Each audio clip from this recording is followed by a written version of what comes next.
Good morning, good afternoon, everyone. My name is Carmen Yetzi Mazzara. As you've heard me say all week, I'm the Executive Director of APSIA, the Association of Professional Schools of International Affairs. I'm joined today by my colleague, Brianna Suarez, and we just want to talk to you a little bit about who we are, what we do, what PISA is, and hopefully how we can best be of service to you. Hopefully throughout the week, you have had a chance to check out the program for our session, but just in case not, I will throw it in the chat one more time. I also want to throw in the chat for you a link to the playlists where we've recorded all of the sessions this week. So if there was something you missed or something you want to revisit, all of that is there for you to reference again. But to get started, let me tell you a little bit about APSIA, who we are, and what we do. We are the association, as the name says, for all of the graduate schools around the world that specialize in international affairs. So we have both full member and affiliated programs. In all, we're 67 across 18 different countries. And our work really has two parts to it. We work internally with our schools to support them in their work across lots of different areas. But then externally, we work with you all as advisors in your role of supporting undergraduates. We work with prospective students directly, and Brianna in particular has lead on that work, and I'll let her tell you a little bit about that in a minute.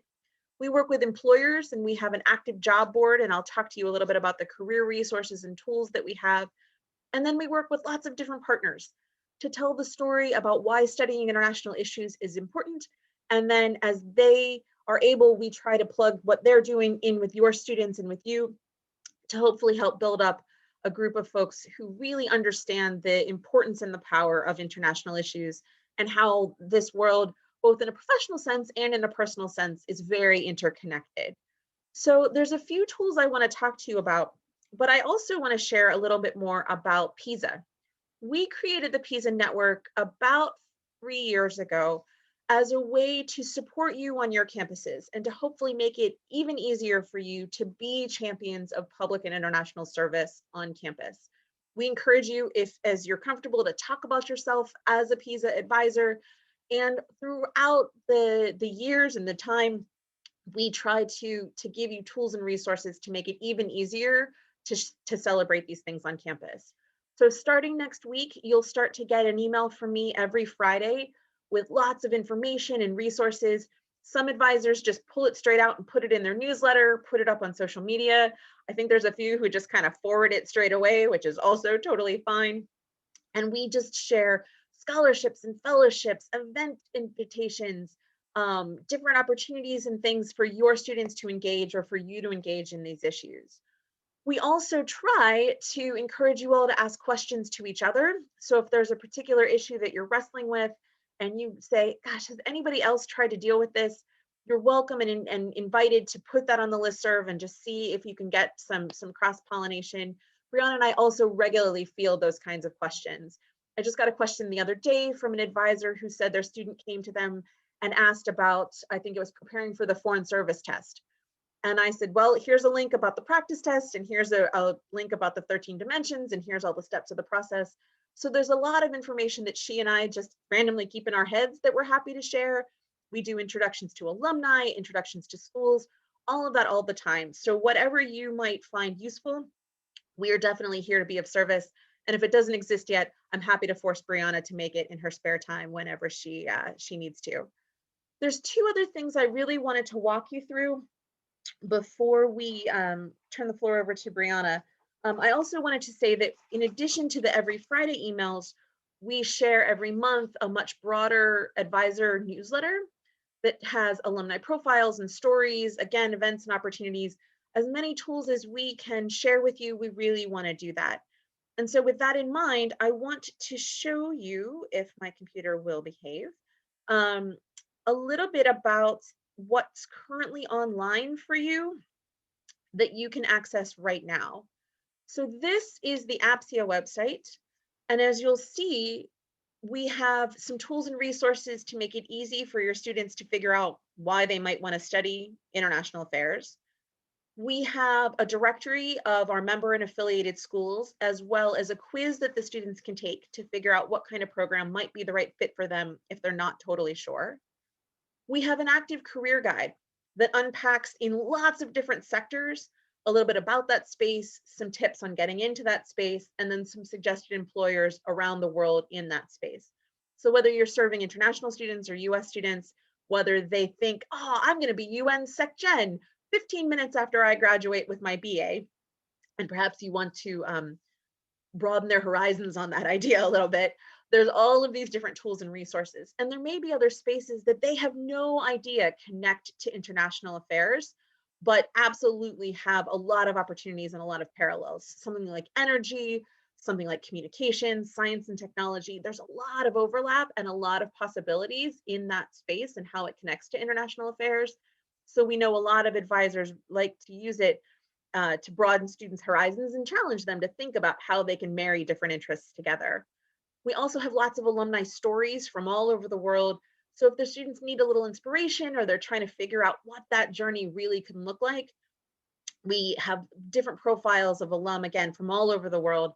And we're adding to that on a regular basis, particularly as we're trying to build up our library of stories where alum tell their story more directly through social media or on YouTube. So you'll look for those later this year as soon as we get a chance to get those done. We also have an active job board with lots of internships, opportunities, whether it's at APSIA member schools or affiliates or with our partner organizations. So it can be a place if you're talking to an alum who's trying to figure out how to pivot in, if you're talking to a student who's looking for an internship, there's lots of different possibilities there and opportunities get added truly every day. We have a filterable directory of fellowships and scholarships where students can put in some of their information and find opportunities to pay for graduate school, language study, research, work, lots of different possibilities. And we try to add to that as often as we can as well, so that it can be a one-stop beginning for them to look and start to understand all of what's different and what's out there and what's possible. We run a ton of events throughout the year, both broad high-level sessions that Brianna will tell you about in terms of applying to graduate school, and then some personal activities. You've heard throughout the week how schools really welcome and invite your students to get to know them, to learn more about them, and to learn more about the issues. So on the events page, you'll find opportunities from us as well as from our members and affiliates. In this day and age, everything is online because really who wants to be in a room with a small group of people? And so it's really a chance for them to talk about the issues as well as gain some practical knowledge about applying to graduate school. The other site I wanted to share with you very briefly is the PISA site itself, which is a sibling to the APSIA site, but has some distinct content for you. And our hope is that it can be, again, a place for you just when you have that kid in front of you and you're not sure where to turn, or you're trying to fill out your newsletter, or you're trying to figure out what other things exist. And so I just want to briefly walk you through that as well. If you would like us to come for free to speak to your students, you can request a presentation from us through the PISA website, and we'll put that link in the chat in a minute, and you'll see that link a lot. We regularly talk to students about preparing for graduate school, what careers in international affairs look like. If you've enjoyed this week and you'd like us to come talk to your colleagues, your fellow advisors on campus, we do that too. It's just a very quick form you fill out, suggested date, suggested time, and we'll see what we can get on the calendar. If when human contact is going to happen again, you'd like to build out your resource library, you can also request brochures and materials, both from our graduate schools as well as from some of our partners. So if you hear about a fellowship like the Boren, we had Sharon Ali speak to us earlier this week, and you say, man, I could really use some brochures in my office to hand to students. You can put that request in and we can pass that request on to her.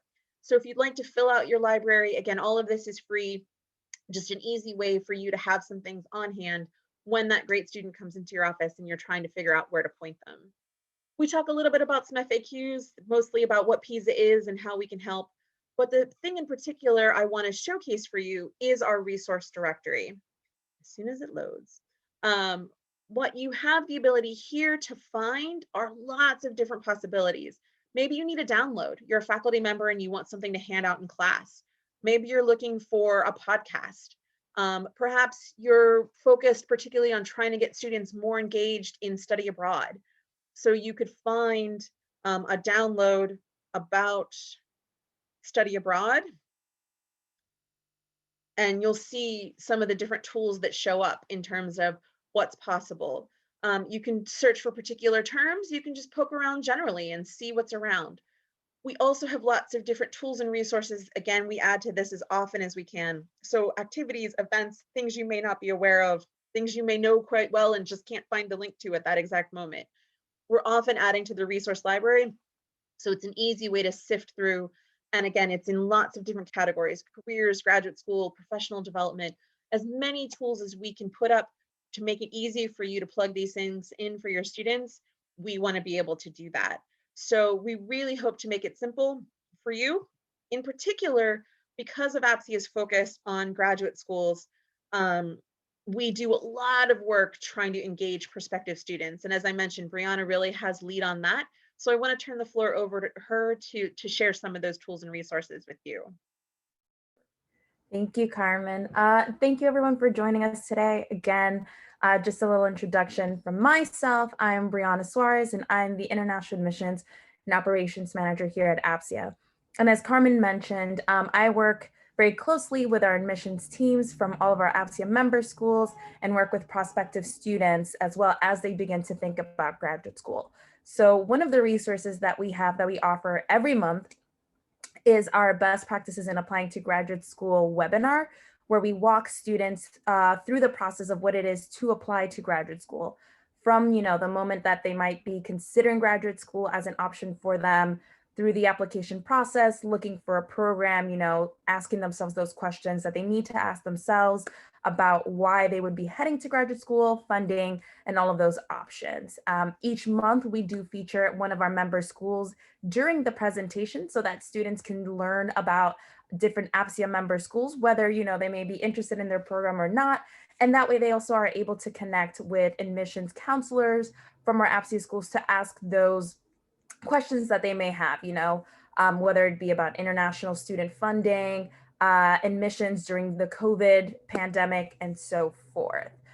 We also have started to create more videos that are available on our YouTube page that are breakdowns of the best practices webinars, so that if a student, can't watch an hour webinar, they're able to view a couple of the components of that best practices webinar, such as what are the questions you should ask yourself to find the right program for you, funding availability, what is the components that go into a graduate school application, and so forth.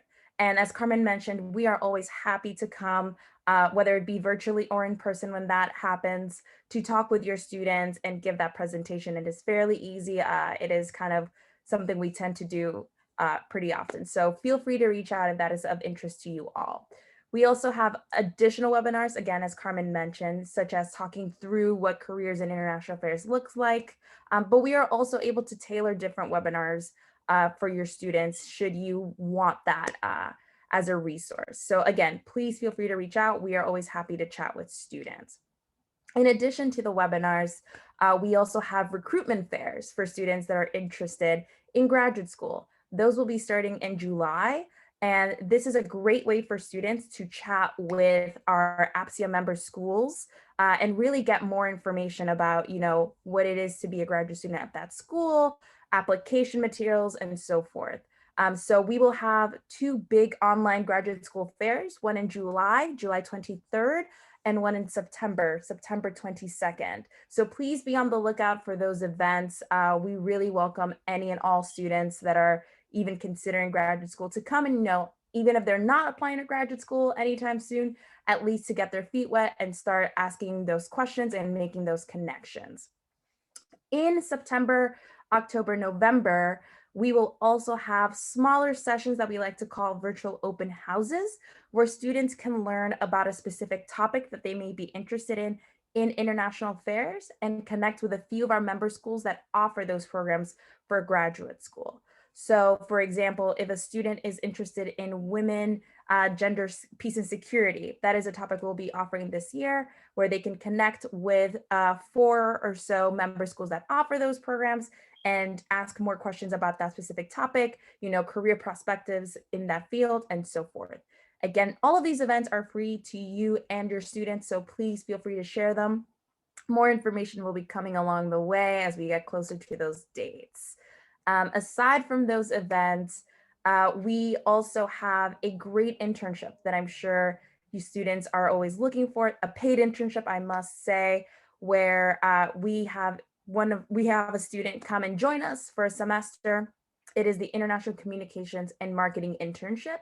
And the student that we have come on board really helps us with our communication aspects. So handling our social media, Facebook, LinkedIn, Twitter, Instagram, helps us curate the newsletters that you will all start to get once we finish this session, and really is able to learn more about international affairs as a field. We really try to work with the intern and ask them what they are interested in, so that the internship is not just beneficial for our sake, but for the students' sake as well, so that they can learn some of the skills that they will need moving forward in their professional career. Again, I love to stress that it is paid. There is a stipend that comes along with this internship. So, and it is an opportunity that is open to all students, whether virtually or in person. Before the pre-COVID times, we were able to have interns come to our office.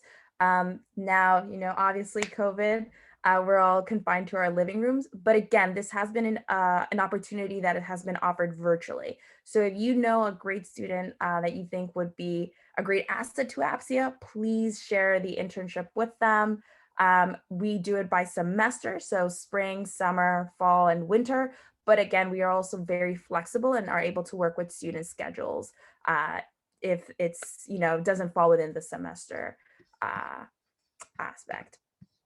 Please also, I know Carmen has mentioned how many opportunities we share through our social media, but please follow us on social media. We are constantly putting out job opportunities, events, speaking engagement, things like that, that I'm sure not only for your students, but for yourselves, that would be very interesting. So we are constantly updating our Twitter, our Facebook, and all of that, and sharing great resources that we know would be of great help to you and your students. I know that was a fairly quick overview of my work.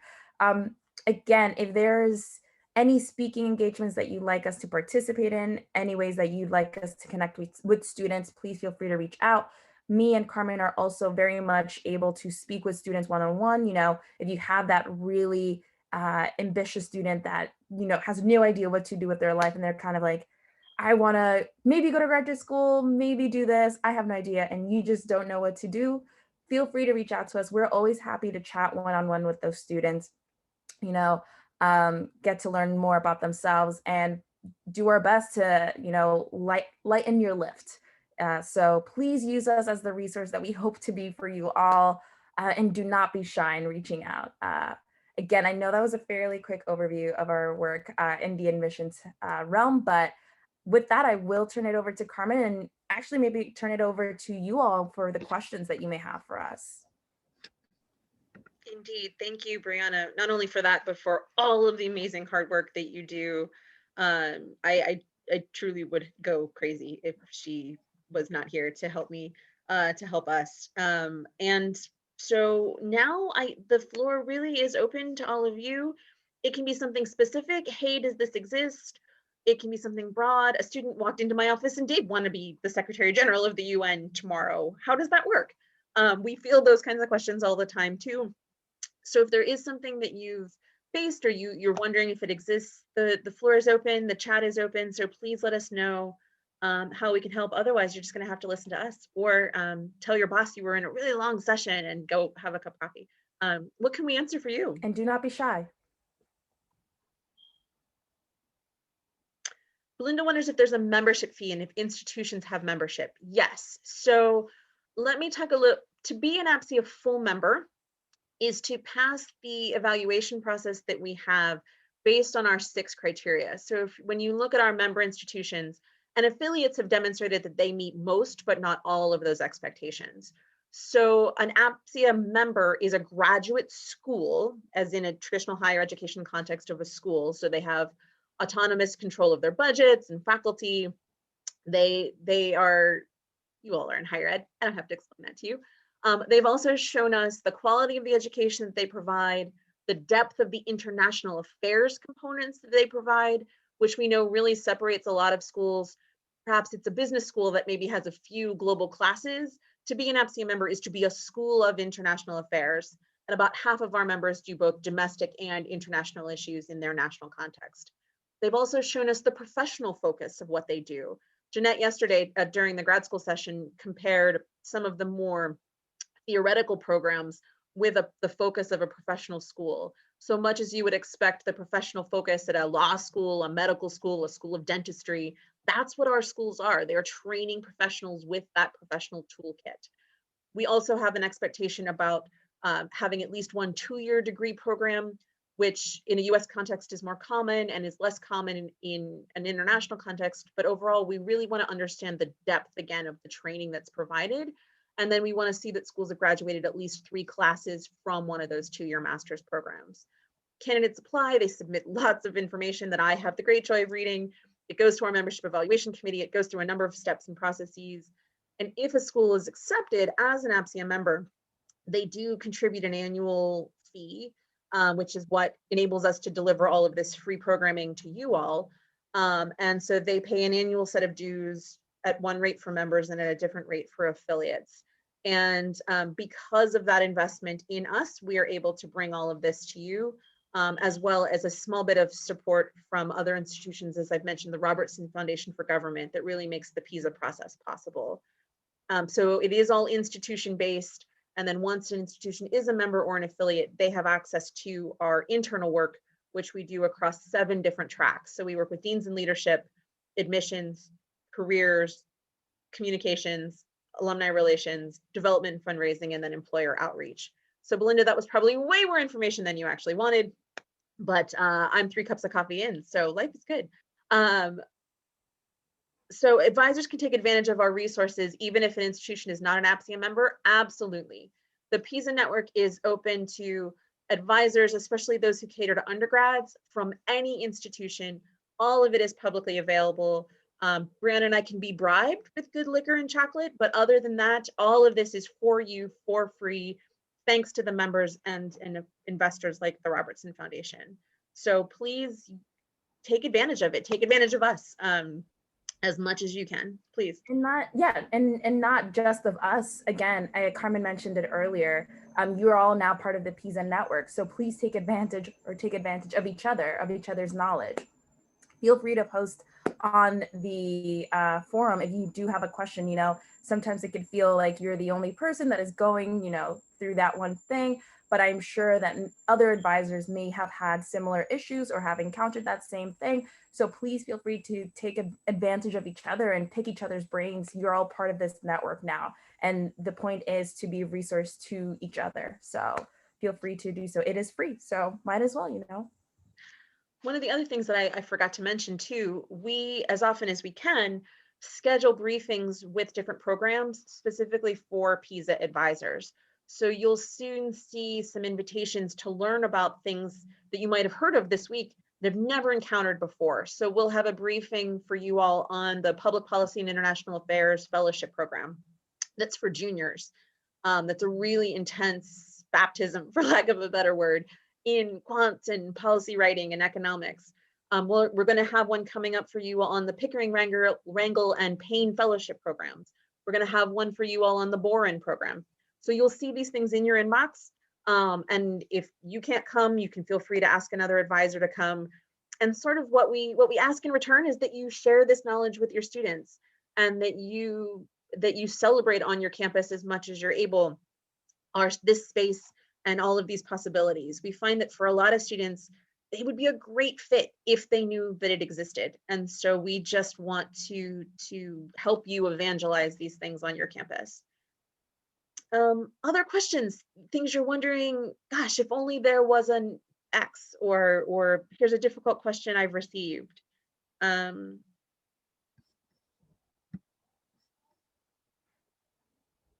Felicia, I know you had some questions, I think a couple of days ago at one of our sessions too, of some of the things at our open share that students might ask you.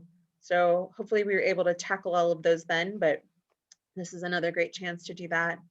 I am curious if folks don't mind sharing. I've seen your email addresses, but if you don't mind putting in the chat a little bit about maybe who you serve or where you're from, there might be some folks, some neighbors close by too.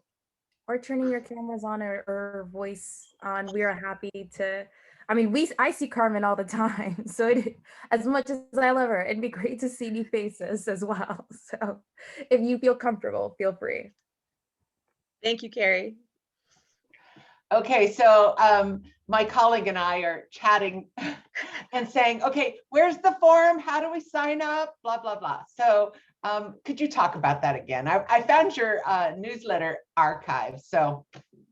Great. So depending on which form, by default, as of next week, we will add you to the Google group that you can participate in. And we will add you to the advisor newsletter that comes out once a month. Great. So no work needed there whatsoever. The PISA website, which I will put again in the chat, under the About Us section, has the form to request a presentation, as well as the form to request materials. So if you ever get lost, either email me, or the PISA website is a good place to begin. And if you can't find it there, there's a decent chance it's on the APSIA website. APSIA is a mighty staff of 2. You're looking at it. The APSIA office is closed because we're here with you all. And so we try to put as much up publicly for folks to find without needing to ask us. But if you want to request a presentation, it's the PISA Network site under About Us. If it takes you more than a minute, you might want to check with your service provider of your internet. So, thank you. That's very helpful. Absolutely.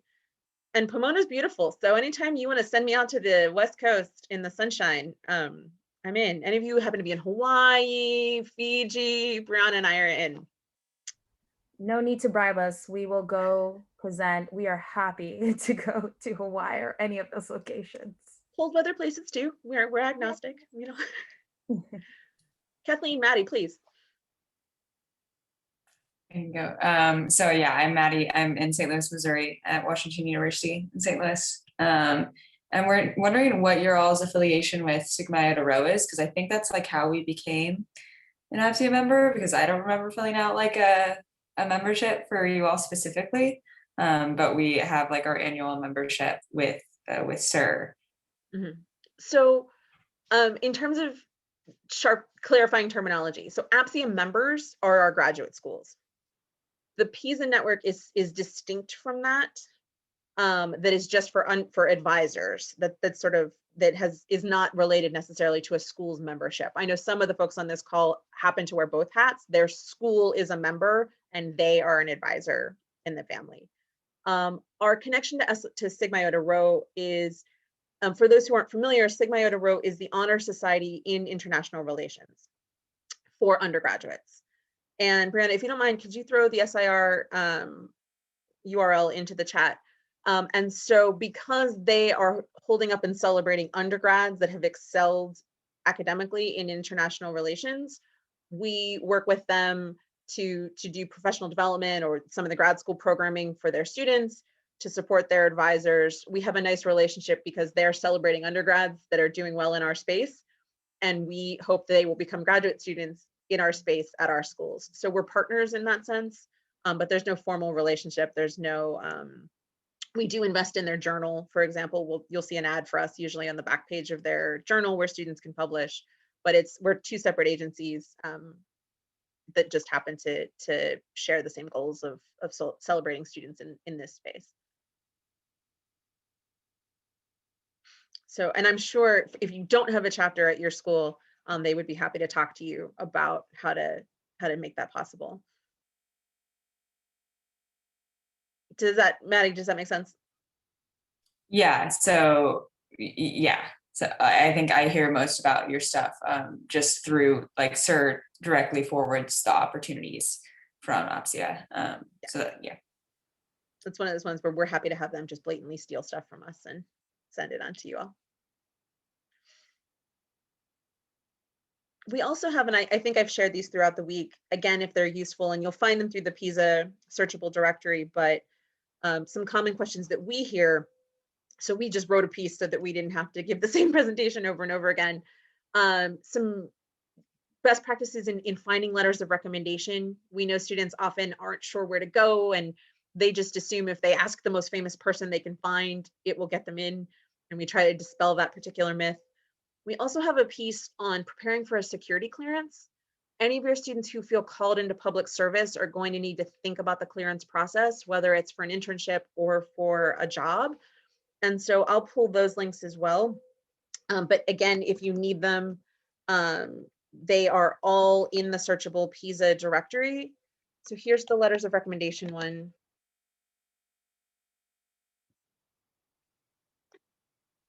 And I'll pull the security clearance one.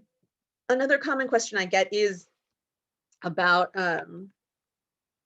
some of those, how do I participate in these opportunities if I don't want to, or I can't easily leave home, or I have family commitments, or I'm just nervous about being away and I've never left St. Louis and I'm not sure if this is really what I want to do. And so we're also happy to share and brainstorm with you about ways that there's probably a lot of international stuff going on in your community already. And particularly now, but even before, there's a lot of virtual and online opportunities that your students can access. We talked about the Virtual Student Federal Service, which will have their big Apply in July drive in July. We talked a little bit about the UN Online Volunteer Corps, but if your students have language skills, whether as a native bilingual speaker or that they've acquired, Translators Without Borders, for example, is always looking for support and participants. The Open Map Humanitarian Action Project is always looking for students who know how to use even something as simple as Google Maps. So these are really easy plug and play ways that your students in their jammies, from their house, from their apartment, from their dorm room, can engage in international issues wherever they happen to find themselves. Some of our colleagues also talked this week about the local things that are probably going on through the World Affairs Councils, the UN associations, the International Visitor Leadership Program. I think a few brought up things like Welcoming America and I think it's called Hello Neighbor. So there's a lot of different things happening right where your students are that they can participate in, even if getting on a plane and going to the Dominican Republic for a semester isn't quite possible right now. Well, nothing's possible right now, but isn't possible for them at any point in time. So we're always happy to share that kind of stuff. Those are the sorts of things that you'll see in our Friday emails. But again, we field questions from your colleagues all the time saying, I have a kid who wants to do, and this is a real one, dance and international affairs. What can they do?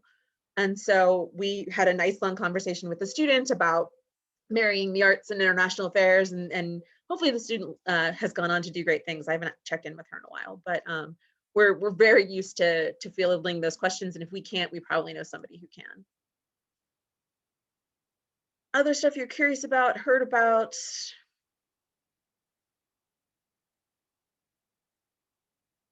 Wondering if it exists. Arts diplomacy, exactly. There's a ton of IR and art stuff going on in the private sector, the public sector, the nonprofit sector. That's an easy one. I get the really obscure ones too. Anna always sends those to me, which I guess I should be mad about, but it's like, I have a degree in neurosurgery and I want to do IR. And you're like, okay, well, whoo, that one's going to take a little bit longer thinking. Yeah, I just pass those to you. I can handle the easy ones, the law and the business, and yep, those are easy ones to answer. Indeed. Other stuff, clearly we've got California, we've got St. Louis. Kathleen, you shared with us where you are, but I don't remember. I apologize. I remember you're a fellowships advisor. Rhode Island. Rhode So I'm at Island. the University of Rhode Island. Yeah. All right, we got the one side, we got the other side, we got the middle. Well, we don't want to hold you. We don't have to stay an hour, but we are absolutely here. I'm going to throw my email in the chat and I invite Brianna to do the same. As I said, there's the two of us. So pretty much every email address on the APSIA website and the PISA website comes to one of the two of us. But if you'd like to write to us directly, that's us. If you have students who are curious, if you have students who are interested in the internship, we might have filled our position for this summer. We're waiting to hear, but you may see a panicked email on the PISA listserv next week if that student doesn't take it. So if you have a kid who's good at comms and thinking about those kinds of opportunities, send them our way. Allison, please. Sorry, didn't want to cut you off. Unmuted early. But before we end, going back to the PISA Network, when we get added to that list, I was just going to check on the website because that's new to me. I'm with University of Kentucky and run a program in DC for students who are of all sorts of majors. So it's not just interest in international affairs. A majority are. But looking at the listing on the PISA Network, it does look like that's specifically for those who are public service and international affairs. Would my name then be part of that list? And so everybody on this group then gets listed there, because obviously there's other advisors back on our home campus who would be probably more focused on that. But I do also, from my position here in DC, and linked up with you all, and it's fantastic. And we've had Brianna come and do a session with our students, and they gained so much knowledge, and it was incredible. And they wouldn't have had that opportunity back in Kentucky. So I guess I'm just wondering what that list is, and just making sure that that I'm the proper person to be on there. Right. So let me show everybody what we're talking about. So also on the PISA page is a link that says find an advisor. And to be honest, we don't have a lot of traffic to this part of the site. The resource directory is the main hub of the site. But what this is if a student does find it and wants to know who they could turn to, who's receiving all of this information, they could say, oh, I'm a student at American University. And look, I can look up David Fletcher and see if he would be the right person to talk to. And we can list whomever you like. Allison, to be honest, we typically list the people who have participated in these weeks or trainings. In the before times, we did this as a day-long event on a particular campus because they're the one who's receiving all of this information and has been a part of these different workshops. But if you said, could you list me and someone else, that's easy to do. That particular link is to make it easy for students to find the person that we hope is a resource on their campus, partially because we're filling their inbox with this sort of stuff. I dream of a day of world domination when students don't go to their pre-law advisor, they call you all instead. But that may be like a couple months down the horizon. But again, we're happy to list whomever you think would be useful if and when students actually go to that page to look for who might be a resource there. Okay, that's helpful. Thank you. Sure. All right, well, please feel free to reach out whenever you need something, and you'll start to jump on this wonderful moving train that we've been able to create the last few years for the PISA family.